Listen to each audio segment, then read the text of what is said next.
Le 11 juin, ceux de la frégate virent un canoë ancré à la pointe, et aussitôt 2 Indiens sortirent de la forêt et montèrent dans le canoë pour s'en aller.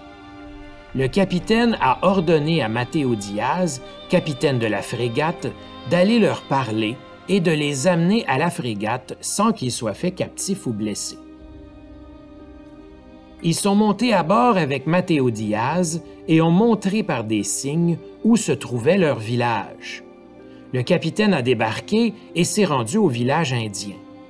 Là, il a constaté que les Indiens possédaient 2 haches de fer, un miroir, quelques morceaux de tissu, de petites cloches, des couteaux et bien d'autres choses faites par les mains de chrétiens. Les Indiens ont expliqué par des signes et quelques mots intelligibles qu'il y avait eu dans leur village 34 hommes venus d'un navire, que 33 d'entre eux étaient partis, et l'un d'eux était resté avec eux sur cette terre et se trouvait maintenant dans un village qui s'appelait Ousta. Ils ont dit qu'ils l'enverraient et qu'il serait là le lendemain quand le soleil serait haut. Le capitaine, ayant compris, envoya 2 des Indiens dans l'autre village pour convoquer ce chrétien et leur donna un morceau de bois avec une croix dessus qu'il devait donner aux chrétiens comme preuve qu'il y avait des chrétiens dans le pays. À midi, le 12 juin, se présenta devant le capitaine ledit chrétien, vêtu comme les Indiens de ce pays, qui se déclara français. Le capitaine a appelé Martin Pérez, l'un des marins de la frégate qui a dit être français, pour traduire en castillan ce que le français pourrait dire dans sa déposition et qui pourrait ne pas être compris. Les 2 ont été mis sous serment. Le français a juré de dire la vérité à propos de tout ce qu'il savait, et Martin Pérez a juré de traduire en castillan tout ce que le français pourrait dire de ce qui n'était pas compris, sans rien exclure. En acquittant le serment, ils ont dit « Ainsi je le jure » et « Amen ». On a demandé au français s'il était chrétien, quel était son nom et de quel pays il était originaire. Il m'a répondu qu'il était chrétien, qu'il s'appelait Guillaume Rouffy et qu'il était originaire du royaume de France. Lorsqu'on lui a demandé qui l'avait amené dans ces régions, il a répondu que le capitaine Ribaud l'avait fait. Le capitaine lui demanda d'où provenait ce capitaine Ribaud, avec quel navire il est venu dans ces parties, quelle force d'hommes et quelle artillerie il a amené. Il a répondu que le capitaine Jean Ribaud était originaire de Dieppe en France, qu'il est venu dans ces parties avec 2 galéasses armées, l'une d'environ 160 tonnes et l'autre de 60, une chaloupe à 3 voiles latines et 2 autres chaloupes plus petites qui, en mer, étaient transportées à bord des galéasses. On lui demanda qui avait commandé cette expédition, qui l'avait financée, quelle avait été sa destination.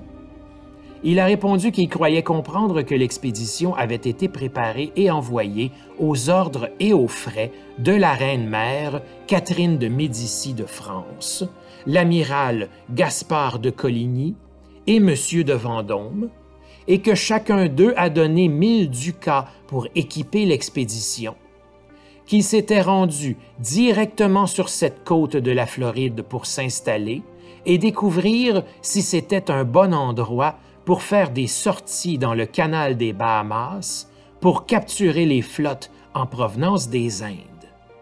Il le savait parce qu'il l'avait entendu dire par tout le monde et que c'était de notoriété publique.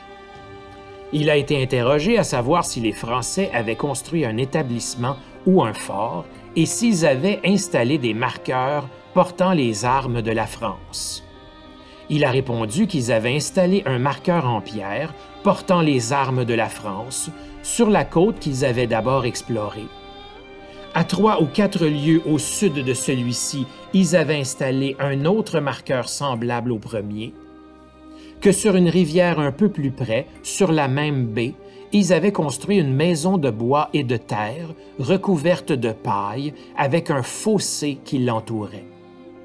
Que 26 hommes étaient restés dans cette maison fortifiée et que les autres étaient rentrés en France, que le capitaine Ribaut leur a ordonné de rester là-bas et promis que d'ici 6 mois, ils reviendraient de France avec plus de navires et beaucoup de monde, avec du bétail et d'autres choses, pour coloniser cette terre. Ils n'ont plus installé de marqueurs, et sur les 5 qu'ils avaient amenés avec eux, 3 ont été ramenés en France à bord des galéasses. Lorsqu'on lui a demandé s'il savait comment se rendre à l'emplacement du fort et des marqueurs, il a répondu qu'il savait très bien comment se rendre au fort et à l'un des marqueurs. Interrogé pour savoir si les 26 Français que le capitaine y avait laissés étaient toujours dans le fort, il a dit que 2 d'entre eux s'étaient noyés en traversant une rivière en canoë, que celui qui avait été nommé capitaine avait frappé un soldat avec une matraque, que le soldat avait alors sorti son épée et, en se débattant avec lui, l'avait tué.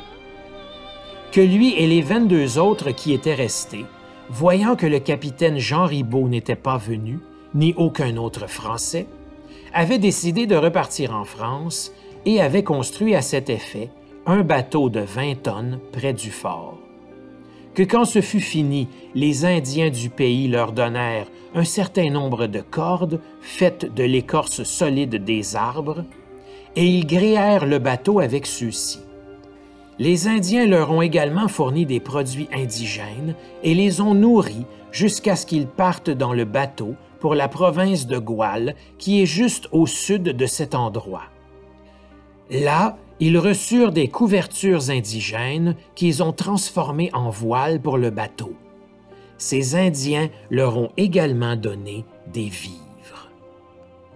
Ils sont ensuite retournés dans ce port, et le déclarant n'a pas voulu les accompagner et est resté parmi les Indiens de cette section où il se trouvait jusqu'à présent.